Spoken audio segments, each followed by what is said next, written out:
পরায়ণে সর্বস্বার্থে হরে দেবী নারায়ণী নমস্তুতে। আমরা নমস্কার, আমি ঈশা, আপনারা দেখছেন সময় 365। বাঙালির কিন্তু 12 মাসে 13 পার্বণ। সেরকমই মা দুর্গার গমনের পর আগমন হয়েছে মা শ্যামার। হাতে মাত্র আর দুদিন, তারপরেই শহর জুড়ে শুরু হবে উৎসবের মরশুম। তবে এই মুহূর্ত থেকেই কিন্তু শহর কলকাতা একেবারে আলোর উৎসবে মেতে উঠেছে। সেরকম এই মুহূর্তে আমরা রয়েছি শোভাবাজারের দর্জিপাড়ার নেতাজি ব্রিগেডের পুজো মণ্ডপে। তাদের এবছরে 81তম বর্ষ। তবে সব থেকে গুরুত্বপূর্ণ বিষয় হলো তাদের এই পুজোর মধ্য দিয়ে রাজ্যের মন্ত্রী ডক্টর শশী পাজার আর্থিক আনুকূল্যের মাধ্যমে তারা একটি শীততাপ নিয়ন্ত্রিত চিকিৎসা কক্ষের উদ্বোধন করতে চলেছে, যেখানে আশা করি খুবই সুলভ মূল্যে এবং সুযোগ সুবিধা পাবেন সাধারণ মানুষেরা। পাশাপাশি একটি আভ্যন্তরীণ টয়লেটেরও উদ্বোধন করা হবে।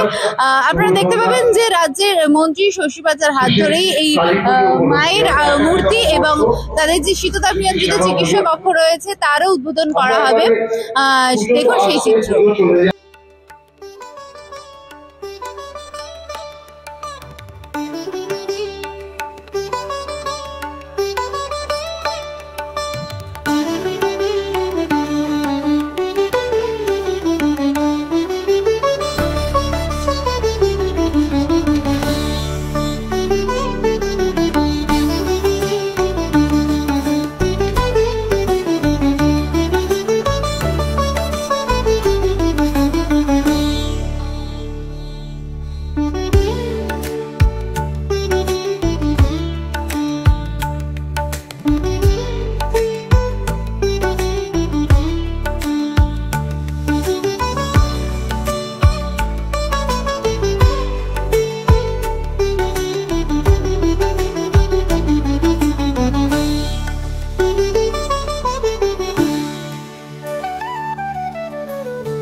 এই সুন্দর অনুষ্ঠানে উপস্থিত থাকার জন্য নিশ্চয়ই কৃতজ্ঞতা জানাই।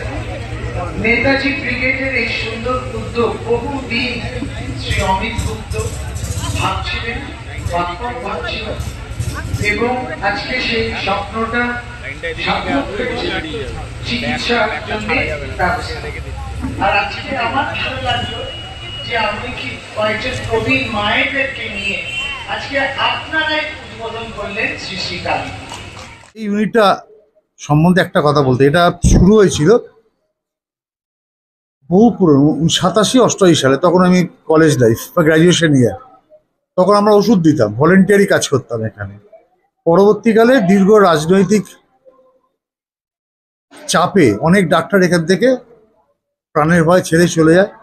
রাজনৈতিক চাপ এত প্রবল ছিল যে এটা একটা দক্ষিণপন্থী পাড়া এবং দক্ষিণপন্থী লোকজন ভোটার, আমরা একটা অন্য দল করতাম বলে তখন বামপন্থী সরকারের চাপে ইউনিট প্রায় তুলে দেওয়ার মতন অবস্থা হয়েছিল। 2000 সাল থেকে আমি ইউনিটের দায়িত্ব পাই, কেন সিনিয়ররা সব পরলোকে যাওয়া বা গমন করার পর আমি এসো দাঁড়ো না, আমি এই ইউনিটে দায়িত্ব পাই। এই দায়িত্ব পাওয়ার পর বলে আমি চলে এসো এখানে, অবশ্য দাঁড়াও না, লজ্জা দেশো।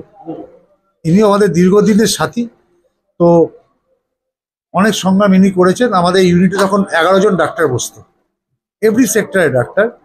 কিন্তু তারপর বামফ্রন্টের চাপে নানা রাজনৈতিক কারণে আমাদের ইউনিট খুব ছোট হয়ে যায়। 2000 সালে আমি দায়িত্ব পাওয়ার আস্তে আস্তে ধীরে ধীরে এই ইউনিটকে নতুনভাবে তোলার একটা চেষ্টা করি। এবং তারপর আমি দেখি যে দুটো জিনিস আমার মনে খুব দেখাচ্ছিল যে আমি ইউনিট চালু করার লোক হচ্ছে না কেন। পরবর্তীকালে দেখলাম যেটা মেন প্রবলেম, যেটা মূল সমস্যা হচ্ছে একটা শৌচালয়, যেটা কলকাতা শহরে খুব একটা দামি জিনিস বলা যায়। আপনি হট করে জামা কাপড় ব্র্যান্ডেড কিনতে পারবেন, কিন্তু একটা শৌচালয় রাস্তায় পাবেন না, বিশেষত মহিলাদের। যদিও কলকাতা কর্পোরেশন এখন সুলভ শৌচালয় করেছে, কিন্তু গলির মধ্যে কোনো শৌচালয় নেই। ডাক্তারবাবুদের কাছ থেকে যখন অনেক পেশেন্ট আসছে, আমি নিজে ক্যালকাটা হাইকোর্টে আইনজীবী, সিনিয়র স্টেট অ্যাডভোকেট, তো আমার চেম্বারে অনেক ডাক্তারবাবু পেশেন্ট পাঠিয়ে দিতে একটু টয়লেট যাবে, কিন্তু এটা তো সর্বক্ষণ সম্ভব না। আমারও চেম্বার করতে হয়, বিভিন্ন ধরনের লোক আসে। তখন আমার মাথায় একটা স্ট্রাইক করে, যখন শৌচালয়টা করব ক্লাবে, তাহলে ক্লাবে এসিটা হবে না, কারণ এসিটা এখন আর লাক্সারি নয়, এসিটা হয়ে গেছে সাধারণ মানুষের নিত্য প্রয়োজনীয় জিনিস। অনেক নিম্ন মধ্যবর্তী পাড়েও এখন এসিটা ইউজ হয়। তো আমি যখন বললাম যখন তাহলে এটাকে একটা কমপ্লিট ইউনিট, স্বয়ংসম্পূর্ণ ইউনিট কেন করা যাবে না, তখন আমি ডক্টর শশী পাইজাকে রিকোয়েস্ট করি যে আমাকে 2টো এসি মেশিন দেওয়ার জন্য, এবং স্থানীয় পৌরপিতাকে বলি যে আমাদের তো দাবি দেওয়া খুব কম, তো একটা কর্পোরেশনের লাইন যাতে, কারণ আপনি জানেন যে এটা খরচ সাপেক্ষ ব্যাপার, কিন্তু পৌর প্রতিনিধি যদি মনে করে এটা করতে পারে, তো আমরা কর্পোরেশন থেকে আমরা ড্রেনেজের লাইনটা এবং জলের লাইনটা নিলাম, তার ফলে আমরা একটা কমপ্লিট ইউনিট তৈরি করার দিকে এগিয়ে গেলাম। মোটামুটি আপনি দেখতেই পাচ্ছেন এসি লাগানো হয়ে গেছে, এবং আর যেটা দরকার ছিল আমাদের ডাক্তার, আমাদের হোমিওপ্যাথি ডাক্তার বলতো, তারপর আমরা প্রোগ্রেসিভ ডক্টর অ্যাসোসিয়েশনের সঙ্গে কথা বলে ডক্টর পাজাই কথা বলিয়ে দেন, ডক্টর সৌমিক সেন উদ্যোগ নেন ছোট ভাইয়ের মতন এই ইউনিটটা করার জন্য, বাবা সৌমিককে ডেকে নেবে ভেতরে, তো উৎসাহ হয়। এবার উনি বলেন আরজি করে 2-3 জন ডক্টর যিনি আছেন অ্যাটাচ প্লাস গাইনোলজিস্ট, এবং আমরা শুরু করেছিলাম, আমি ডেকে নিচ্ছি আমার মানে ছোট ভাই ডক্টর সৌমিক সেন, ইনি অনদ্য উদ্যোক্তা এই মেডিকেল ইউনিটটাকে একটা নতুন রূপে নবরূপ দেওয়া। ইউনিট ছিল, এটা আমরা একটা নবরূপ দিচ্ছি। তো ও খুব উৎসাহ দেখালো, বললো দাদা আমি আছি, এটাকে এটা করা যায়, দিন রাত দুবেলায় ডাক্তার বসবে। তা দেখুন মানে ভগবানের অশেষ কৃপা এবং মানুষের আশীর্বাদে আমরা 5 জন নিয়ে ডাক্তার নিয়ে শুরু করছিলাম। আজকে একজন ডাক্তার এনাদের কলিগের বোন, উনি লেডি ডক্টর, উনিও জয়েন করলেন, উনিও বললেন যে আমিও ইউনিটে বসবো, ভবিষ্যতে আরও 2-1 জন কথা দিয়েছেন মেডিকেল ইউনিটে বসবে। তা আমরা আর এবং যেটা চাইছি আমরা, যেটা আমরা ঠিক করেছি, ডাক্তারদের একটা মিনিমাম ফিস হবে। আপনি জানেন এখন 1,500 টাকা 2,000 টাকা বা তারও বেশি ডাক্তারদের ফিস, প্লাস ওষুধের দাম, এবং ওষুধের দাম ভীষণ বেশি। সেই জায়গায় দাঁড়িয়ে আমরা যদি একটা মিনিমাম ফিস দিয়ে যদি ওষুধটাও দিয়ে দিতে পারি, আমি একটা উদাহরণ দিই, ধরুন আপনি একটা 300 টাকা ভিজিট দিলেন, এবং তাতে যদি আমরা ওষুধের দাম 900 টাকা, যে ওষুধটা যদি আমরা দিয়ে দিই, তাহলে ডাক্তারবাবুদের উৎসাহ থাকবে যে আমি পেশেন্টের থেকে আমি আমার পেশেন্ট দেখে 1000 টাকা ইনকাম করলাম, পেশেন্টদের একটা থাকবে যে আমি 300 টাকা দিয়ে 500 টাকা 800 টাকার ওষুধ পেলাম। সুতরাং কারোর পক্ষে সেটা বার্ডেন হয়ে দাঁড়ালো না। এই একটা দেওয়া নেওয়া বা মাধ্যমে আমরা ইউনিটটাকে স্টার্ট করতে চাইছি, এবং ডক্টর সৌমিক সেন রয়েছেন, উনি সমস্ত অ্যারেঞ্জ করছেন, এবং আগামী 1 নভেম্বর বা ফার্স্ট উইক অফ নভেম্বর থেকে পরিপূর্ণরূপে ইউনিটটা স্টার্ট হয়ে যাবে।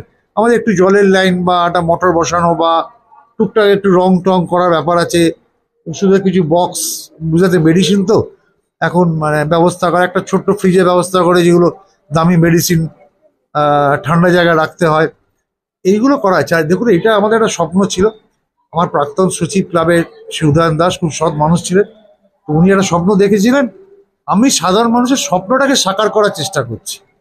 আমার এখানে ব্যক্তিগত চাওয়া পাওয়ার কিচ্ছু নেই। আপনি এটা জানেন না যে পশ্চিমবঙ্গ সরকারের সব ক্লাব টাকা নিয়েছে, আমরা সরকারের সঙ্গে থেকে আমার ক্লাব একটি পয়সা সরকারের থেকে নিইনি, কারণ আমরা মনে করেছি এটা আমাদের দরকার নেই, আমাদের মেম্বারদের আর্থিক সচ্ছলতা খুব ভালো, আমার নিজের আর্থিক সচ্ছলতা আছে, হাইকোর্ট থেকে যে আয় করি তাতে চলে যায়। তো আমরা চেয়েছিলাম যে সরকারও যদি বার্ডেনটা কমুক, কিন্তু আমরা এই মেডিকেল ইউনিটটাকে অনেক দূর নিয়ে যেতে চাই, উত্তর কলকাতার অন্যতম সেরা মেডিকেল ইউনিট তৈরি করতে চাই। আমি জানি না উত্তর কলকাতায় কোথাও air condition with attach bath কোনো চেম্বার আছে ফ্রি, আমার তো মনে হয় না উত্তর কলকাতায় কোথাও খুব আছে কিনা আমি জানি না, আমি তো জানি না আছে কিনা, থাকলেও খুব সেটা দক্ষিণ কলকাতা থাকতে পারে, কিন্তু চ্যারিটেবল বলে কোথাও কিছু নেই। আমি অমিত গুপ্তা, এই ক্লাবের কোষাধ্যক্ষ, মুখ্য সংগঠক, পেশায় আইনজীবী, ক্যালকাটা হাইকোর্টে। আপনারা যেমনটা দেখলেন এই দর্জিপাড়ার নেতাজি ইউনিট, তারা কিন্তু শুধু যে মেডিকেল ইউনিট রয়েছে সেটাকে নবকলেবরে উদ্বোধন নয়, পাশাপাশি প্রতিবারের ন্যায় যে তাদের বস্ত্র বিতরণ কর্মসূচি থাকে সেটাও তারা সম্পন্ন করলো। এরকমই আরো নিউজের জন্য চোখ রাখুন সময় 365 এর পর্দায়। ক্যামেরায় দেবাদ্রিত দাসের সাথে ঈশা ভক্তের রিপোর্ট, সময় 365 কলকাতা।